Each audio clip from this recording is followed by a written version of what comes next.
Yung kuya ko po nakagat ng crazy dog, grade 5 po siya. Tapos po nakagraduate na po siya ng high school nung lumabas ang rabies at namatay po siya.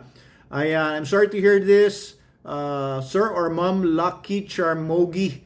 Ayan, pwede ba yon na grade 5 kinagat tapos nakagraduate na ng high school nung lumabas yung rabies? Pwede po yon.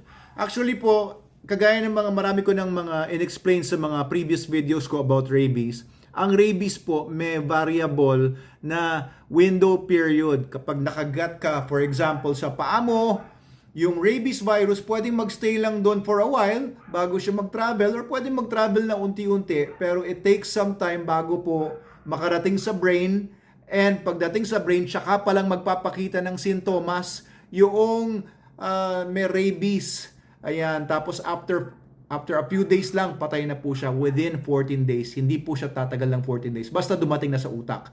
Pero from the foot, for example, kung doon ka kinagat sa paa, hanggang sa makarating siya sa utak, it could take average mga 2-4 months, pero it could take 1 year to more than 1 year. And yung case nito ng kuya ni Lucky Charmogi na from grade 5, no? So, kung na grade 6, grade 7, kung another 5 years bago nakagraduate or another 7 years bago mag-graduate yung kuya niya, bago nagka-rabies at namatay, it's possible na 5 years to 7 years was the window period, no? Yung period from the point of contact hanggang sa nakarating sa utak at namatay yung kuya ni Lucky Charmogi.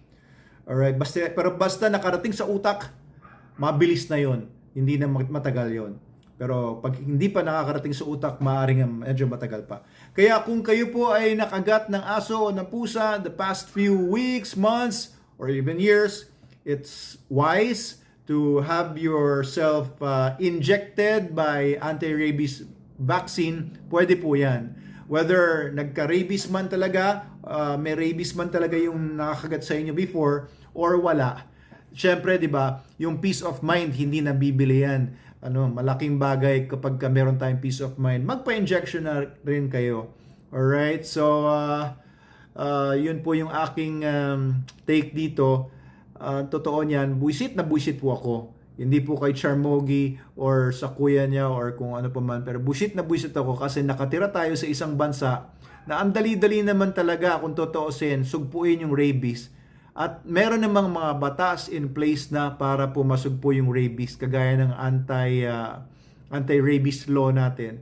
Pero hindi magawa-gawa ng ating mga leader ang kanilang mandato para tapusin itong problema na ito, para hindi maging totoo yung every year 200 to 300 Filipinos die dahil sa rabies. At ang laki ng gastos, ang laki ng sakit sa ulo, di ba?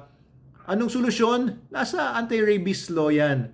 Alisin lahat ng mga stray animals, especially stray dogs, kasi 99% sila po ang nagtatransmit sa tao. Sila ang vectors. Okay? I don't want to sound na wala akong puso para sa mga aso kasi may karapatan din naman sila, etc. Pero ang totoo niyan, mas naaawa po ako dun sa mga taong namamatayan or nagkakasakit kagaya ni Jamaica Star, di ba? Yung namatay na kabataan just recently. Or yung mga iba pa, marami po, biruin nyo, 200 to 300 people per year. Hindi biro yun, ha? Nakikita nyo ba, na-imagine nyo ba kung gano'ng karami yung 300 people? Taon-taon po yan. Walang mintis. Simula nung college pa lang ako sa UP VetMed, that was year 1999 when I made my thesis tungkol sa rabies. Doon ko nalaman yung mga bagay-bagay tungkol sa rabies. Hanggang ngayon, walang nangyayari. Kaya bullshit na bullshit po talaga ako. And you should be too. Kasi kung wala pong maaasar, kung walang gagawa ng aksyon, tuloy-tuloy lang po yan. Baka umabot na ang year 2040 ay marami pa rin namamatay sa rabies kung wala po tayong gagawin.